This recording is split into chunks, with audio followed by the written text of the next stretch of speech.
as I was going through this, I just suddenly became aware, like, of this sense of, you know what, why not try it? The thing the guy was saying, it's not going to work, why not have a go?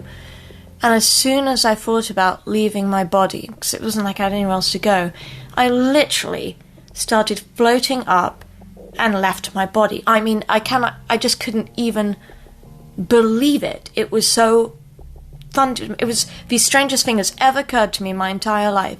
And I start floating up out of my body, and I'm like, oh my god, it's actually happening. Everything he was talking about is real.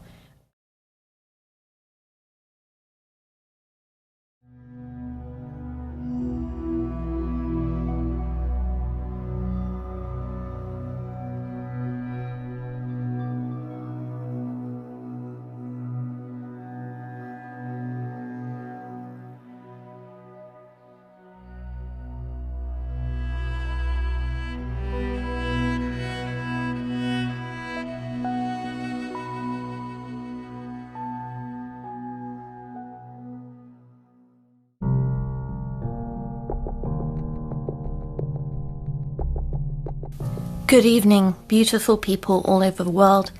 This is Isabella, and we're going to discuss the topic of the OBE, also known as the out-of-body experience, because it's something that I've been having just recently first-hand experience with for the first time in my life. And to be honest with you guys, I never actually thought OBE, out-of-body experience, was real. I had a sense that people would talk about it, especially very spiritual types, and that they had a very strong sense of it, and perhaps, much like the ND, that it was basically a hallucination, or that they were simply lucid dreaming, which I do have experience with, and then mistaking it for actually leaving your body. So, when I watched this video with this chap, and his name was Darius J. Wright, he was talking about, all these different realms, and he goes on the OB and he leaves his body every night, and, he talks to these kind of guides and people that show him these different realms and these really interesting, exciting things, and it's so much detail in the way he was talking. I was kind of just like, wow, this guy, he doesn't sound like he's crazy. He actually sounds legitimately like he's experiencing these things, and he's talking about it from memory because he remembers these trips that he's having out of the body, and can kind of bring back this information with a great deal of clarity. But yeah, no, I watched this podcast and I thought, well, it's interesting. I didn't know if I necessarily believed it in any meaningful way. And then I went to sleep. After watching his podcast, is the irony of the whole thing.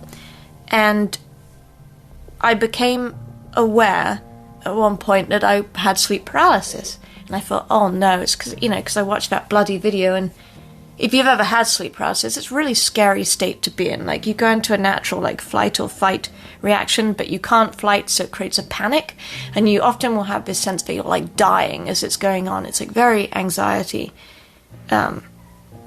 ridden. But as I was going through this, I just suddenly became aware, of this sense of, you know what, why not try it? The thing the guy was saying, it's not going to work, why not have a go?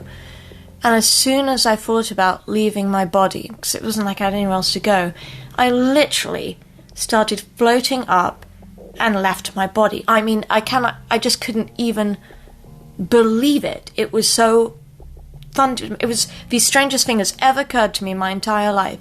And I start floating up out of my body, and I'm like, oh my god, it's actually happening. Everything he was talking about is real.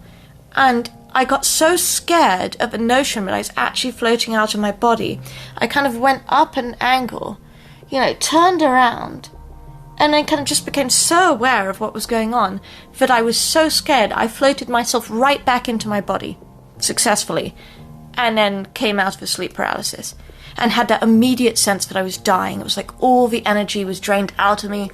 I ran downstairs to my partner Michael, and was like, oh my god, it's real, I just left my body, and he probably thought I was fucking crazy in that moment, but I just couldn't believe it was real.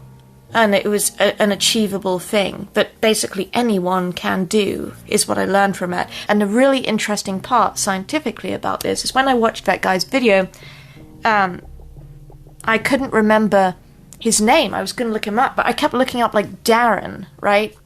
And while I was in this state, I very clearly heard a voice say to me, you know, it's Darius J, Wright. It's not Darren. You know, it's not Darren. I was like, oh, damn. And then I fact-checked it. I looked up online, and sure enough, I looked through my YouTube history to find this video, and the guy's name was actually, his name is Darius. So there you go. So then I wrote to him, like, hey, I watched your video, and I thought it was total bullshit, but then I went to bed, and it actually happened, and it's real, and oh my god, you know, because it's hard to explain, but, like, until it happens to you, like, I have no problem if any of you guys are listening to this and like, wow, that sounds fucking crazy or stupid, or she was just dreaming. Like, I get it, because I was like that until it happened. I think it's one of those things you have to experience yourself before you can ever believe that it's real. And when it happens, my god, is it the most mind-blowing thing. Like, to me, it was the most definitive proof of my life that there is life after death, and that we are continuous beings. I mean, in fact, consciousness is fundamental. It's not so much that, you know, we're actually a little soul floating out. It's that, you know, we are all, you know, prevailing. We're everywhere, right? It's like consciousness playing an avatar. Like, we are the avatar. And that's the only way I think I can adequately place it. But once I became aware of that, and I actively started trying to do OBE, it started happening like every night. I'm not kidding you guys, like, this was happening like every fucking day. I would go in and I just started having OBEs. I was having sleep paralysis left and right, and as I mentioned before, I hadn't had it in like 6 years. And I was floating out, and I got braver. At first, I would like float out of my body, and I would like walk around the room. I wouldn't go very far because I was terrified after all this stuff I'd heard that I was gonna, because they talk about your fear, like that your fear will project all these terrible things, or you'll see these entities and stuff. And I have a lot of experience of lucid dreaming, and sometimes, you know, once you're consciously aware of that stuff, it can be very frightening, even if you know you're dreaming. And so when I was out of the body, it was like this whole new field of, I didn't know what I was going to see. So I was very reluctant. There were two faults. One was the first couple of times I went out, I was actually kind of blind. I don't know how to describe it. I couldn't see. I knew I was actively floating and out of my body, and in my room I could feel objects and stuff, but I couldn't see anything. Everything was just like this cloudy, bright blur. I floated up and I said, clarity, clarity. And sure enough, I could see the whole room. And not with my human eyes, because I could see myself on the bed. I turned around to check, and I was there sleeping peacefully, laying there in bed, but I could see everything in the room in perfect clarity. And at that moment, I heard my partner Michael talking, and I got brave, because I was like, I told you before, I was like only hanging out in the room. I got brave, and I kind of like floated through the wall, and kind of like you imagine a ghost would float through a wall, but it was weird. I could, as I passed through it, I could actually feel the texture of the stuff in the wall. And I know that sounds weird, but I floated out, and there I was in a garden from above, looking down, and I could see a large silver car, and I could see Michael talking to a man. He was talking to him out there. And I couldn't really hear what they were saying, but I could kind of see the hand gestures and the conversation going on. And then just like that, I heard a dog barking, and it was like, as I heard the dog barking, it was like I just got pulled back into my body, straight back like a slingshot, back into my body. And then I woke up, and I had, again, it's just the hard part, guys, is when you have this and you go through it, you'll have this sense every time, especially in the beginning, this sense that you're dying. And so it's really scary. So you get up and you literally feel like you are like on the edge of death, and the anxiety is just otherworldly. So I ran downstairs. I think I like poured myself a glass of champagne and drank it really quickly.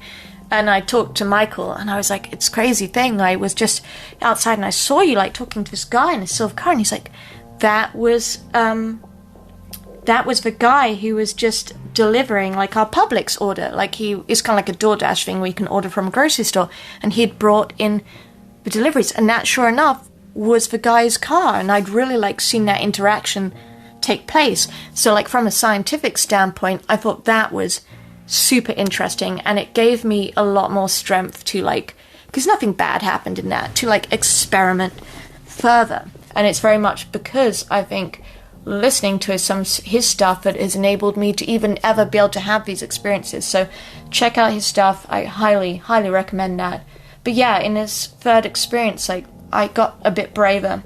I was like, I'm gonna leave this area. Like I decided I didn't want to just be in the bedroom, and even if it was risky, you know, he talks about like this thing, the halls of Amente, and you know, the Akashic records and all these cool things where you can like check your past soul lives, and he had like people guide him there, and he could actually see all of these past things that had happened on Earth and these different realms, and it was so fascinating. I was like, I have to go like check that out. So that was my mission, has been my mission. I'm going to go to this thing called the Halls of Amente.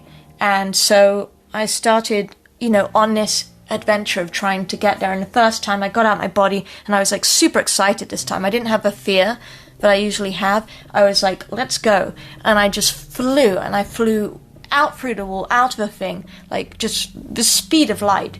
I was gone, and I was just moving along, and I could see just the most beautiful green valley. I don't know where I was. It kind of looked like Switzerland, but somewhere with lush green valley, and the greens were greener than any green I've ever seen on this earth, like in our world. Like the colors, it's hard to describe because the colors were so much more colorful than anything I've perceived here. And I just was astounded by the beauty, and I was just cruising through, you know, because you're kind of like flying, and I could see all this scenery stuff. And then I started to become aware that I was like lagging. And as I started to lag, I just had that sense that I was like losing altitude and losing energy simultaneously. I don't know how to explain that, but like if, for example, if I had a lucid dream, I can fly all I want and I never run out of energy, and I can do anything I want. But for some reason, when you're out of body, you can experience this thing I've noticed where you can run out of energy, and if you do run out of energy, you're more likely to end up back in your body. Like it's almost like sometimes there's a little timer on it. And so I started to notice myself lagging, and sure enough, I ended up back in my body. But I was a bit put out, but at the same time, I was really excited because for the first time I'd seen this beautiful greenery, and so I knew there was other stuff out there, and I was even more excited about this prospect of going to these halls and finding this gorgeous thing.